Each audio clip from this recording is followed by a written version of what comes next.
Thanks, Nathan. People in Garland County are cleaning up today after powerful storms there came through there yesterday afternoon. Here's some video from Marion Anderson Road that's right near Lake Hamilton that we took this morning. The storm downed power lines, several trees. Hey, some even landed on homes. Thankfully, there was only one injury reported. The sheriff's office tells us that they're waiting to hear from the National Weather Service to see if the winds were tornadic. And as for that injury, we're told that it was minor.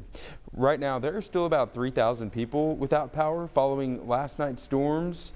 And more than a third of those customers are in Garland County.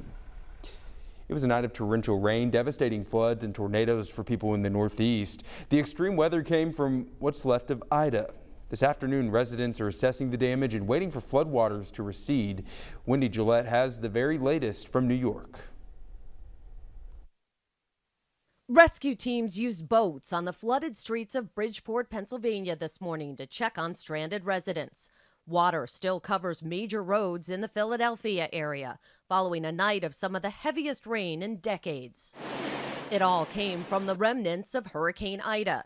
The storm triggered dangerous flooding and tornadoes up and down the East Coast. Look at that tornado! One twister rolled through the southern part of New Jersey, ripping the sides off some homes and turning others into rubble. In Maryland, another suspected tornado tore the roof off a warehouse. Last night was actually the first time the National Weather Service issued a flash flood emergency for New York City. The entire subway system was shut down overnight. Water gushed into some stations and onto trains filled with passengers. The storm is blamed for several deaths, including a person discovered drowned in the basement of this Queens home. Neighbors believe road construction played a role in the flooding.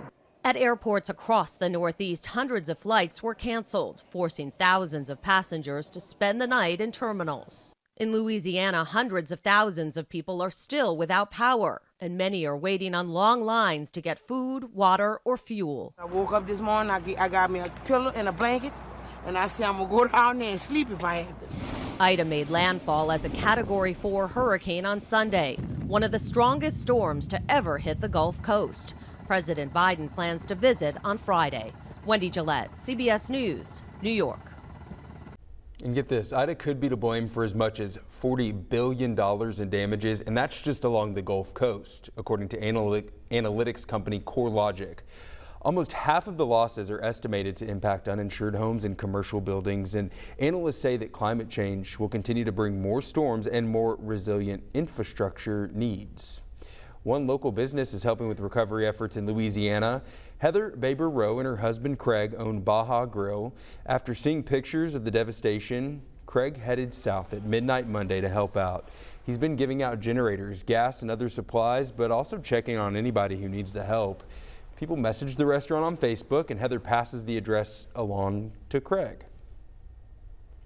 You know, I have had thoughts of just staying down here and just driving into the worst areas and, you know, see some elderly or somebody that looks like they need help trying to do something, just help them out. Heather and her husband Craig, they're not asking for donations just because they don't know when Craig may be able to go back down south. Instead, they say if you have a loved one who's in the Thibodaux area, you can message that email on the bottom of your screen, or you can message Baja Grill on Facebook. It is September and Arkansas is still dealing with its summer surge of new COVID cases and hospitalizations. We saw a significant jump in our hospital numbers yesterday. 1,313 people are fighting the virus from an Arkansas hospital. That's 101 more than the previous day. 357 people are still on ventilators. That's 31 less than Tuesday's total. Meanwhile, another 2,890 new cases of the virus were reported yesterday, and 35 more Arkansans have died from complications of COVID-19. Less than 2 weeks into the high school football season, we're already seeing COVID impact games and schedules across Arkansas. COVID quarantines are once again forcing schools to cancel and reschedule high school games on the fly. So here's a look at some of those games that are no longer going to be played this week. Pocahontas at Nettleton will now be played in 2 weeks on September 17th.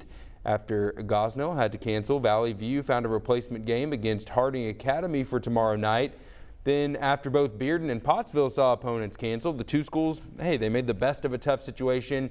They're going to play each other tomorrow at Pottsville. As new cases remain high in Arkansas, there's no reason to back off the effort to get people vaccinated. Healthcare professionals say when it comes to those still holding out, they're seeing more success in bringing the vaccine to them. One Central Arkansas hospital, they're doing just that. Mercedes McKay has more on the success UAMS is seeing by vaccinating patients right in the ER.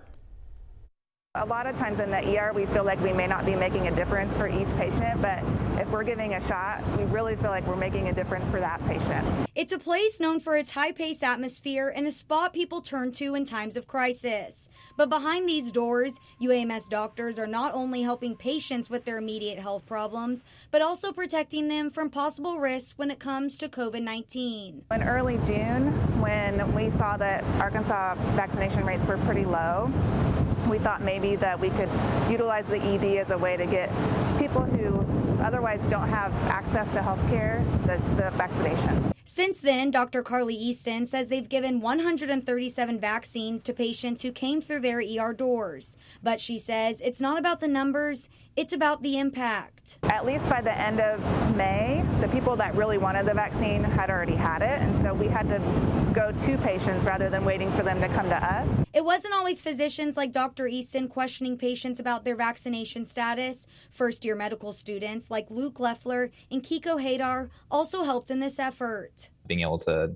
help kind of on the front line with the pandemic, we hopped right on the opportunity to jump in. If a patient hasn't been vaccinated, these med students help educate and inform them. There was a range of reactions, as you can imagine. There were some people that were really kind of enthusiastic about getting the vaccine, and it was more of an access problem that we were solving. While every answer isn't a yes, they say every shot feels like a victory. Making an impact in the population that's coming in, I think, can really help in the long run, even if it is just a few numbers each day. Even if it's just one more person, that whole shift that we work to get vaccinated, it feels like a small step towards getting back to some resemblance of normalcy.